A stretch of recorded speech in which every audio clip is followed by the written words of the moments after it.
제 꿈이 뭘까요? 제가 사실은 은근히 이렇게 계획을 가지고 살아가는 사람이 아니에요.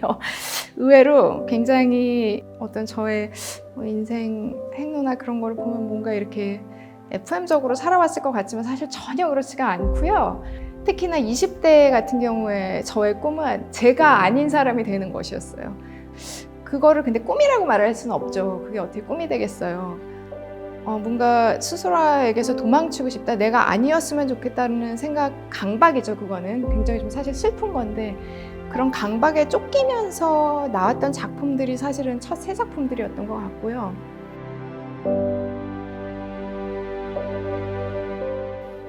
그 이후로 이제는 내가 어른이구나. 내가 발언을 해야 되는구나.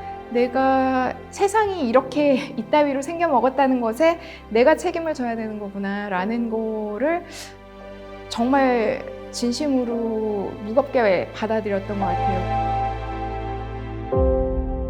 제가 지금 그래서 당장 생각하고 싶은 거는 이 미국 위안부 3부작을 정말 잘 끝내는 것.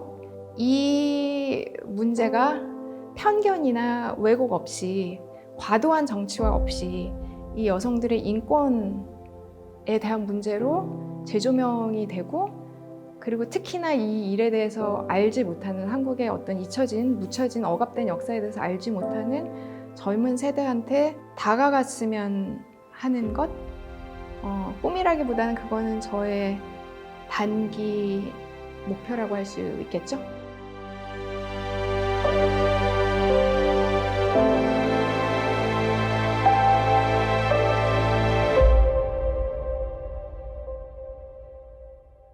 안녕하세요. 저는 영화감독이자 미국 UCLA 대학에서 교수로 일하고 있는 김진아라고 합니다.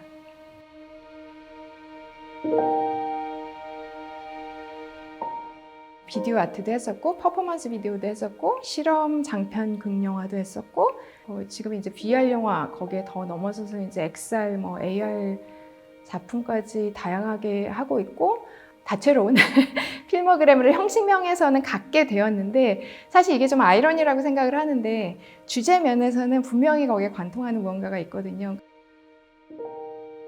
저는 제가 처한 어떤 환경, 세상 안에서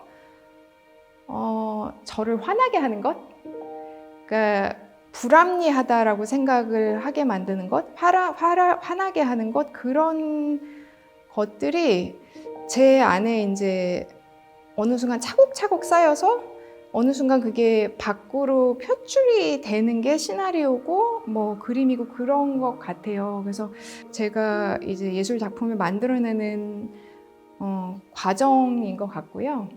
결국 따지고 보면 어떤 주류 영상 문화 안에서 카메라의 반대편에 있는 사람들이 재현되는 방식에 대한 반발이었던 것 같아요. 특히나 대중영화, 상업영화 같은 경우는 굉장히 많은 자본이 들어가는 일이고, 그러다 보니까 힘을 가진 사람들, 자본에 액세스가 있는 사람들, 거대 자본, 그런 사람들만이 만들 수 있는 자기들의 이야기를 투사할 수 있는 그런 매체가 되어온 것이 어쨌든 사실이고, 그러다 보니까 동양보다는 서양, 헐리우드가 아직도 가장 세죠. 물론 한국 영화가 굉장한 성과를 이루어내고 있지만, 그리고 여성보다는 남성이 카메라 뒤에 서고 여성은 피사체로 되는 경우가 훨씬 많고, 제1세계의 사람들이 제3세계를 찍는 것이 그 반대의 경우보다 훨씬 많고, 억압받는 사람들이 억압을 하는 자보다는 훨씬 더 카메라의 반대편에 서서 피사체가 되고,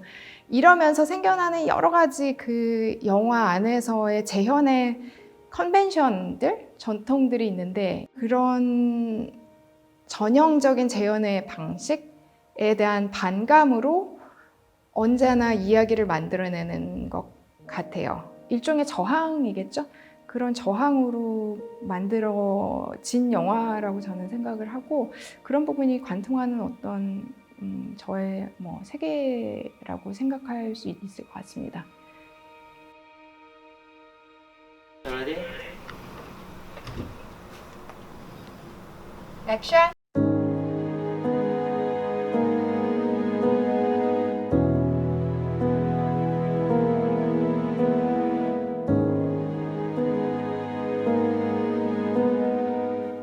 영화를 공포라는 감성을 가지고 반응을 하는 관객들의 반응이 이렇게 서열화되어 있었어요.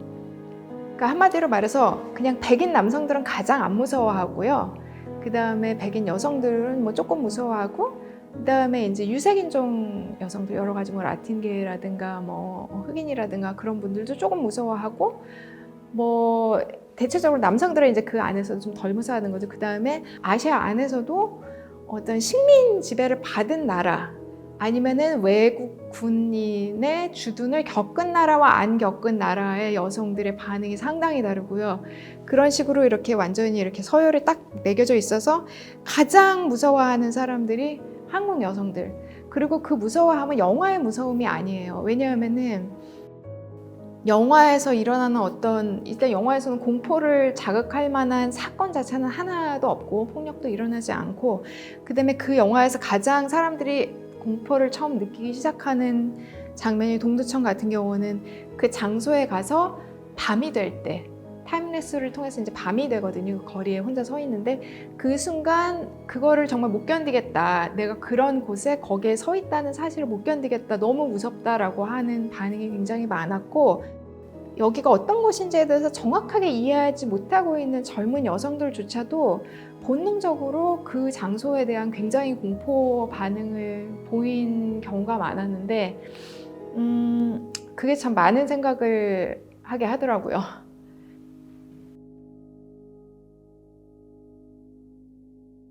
그러니까 예술가도 굉장히 여러 가지 종류의 사람들이잖아요. 다음 작품은 뭘로 할까, 어디서 영감을 얻을까, 뭐 그러면서 이제 여행도 하고, 뭐 책도 읽고, 사람들을 만나면서 영감을 얻고, 그런 분들도 분명히 계시겠죠. 많이 있죠. 근데 정말 제 삶의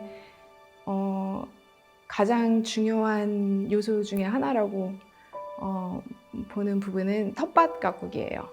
이게 단순한 취미생활이 아니라 저의 세상에 대한 그 눈이 좀 많이 바뀐 것 같아요.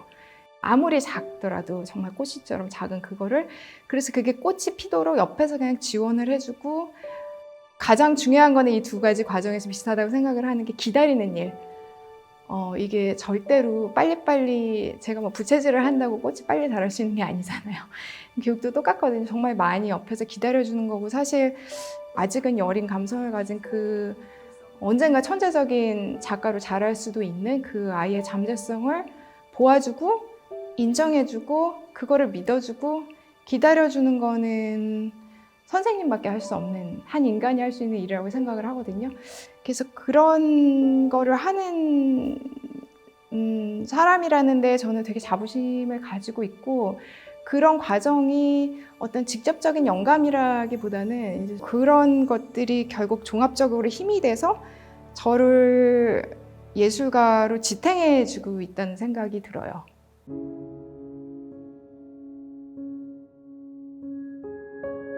어른이 되고 싶다. 정말 좋은 어른이 되고 싶다. 윤리적인 어른이 되고 싶다는 생각을 되게 많이 합니다.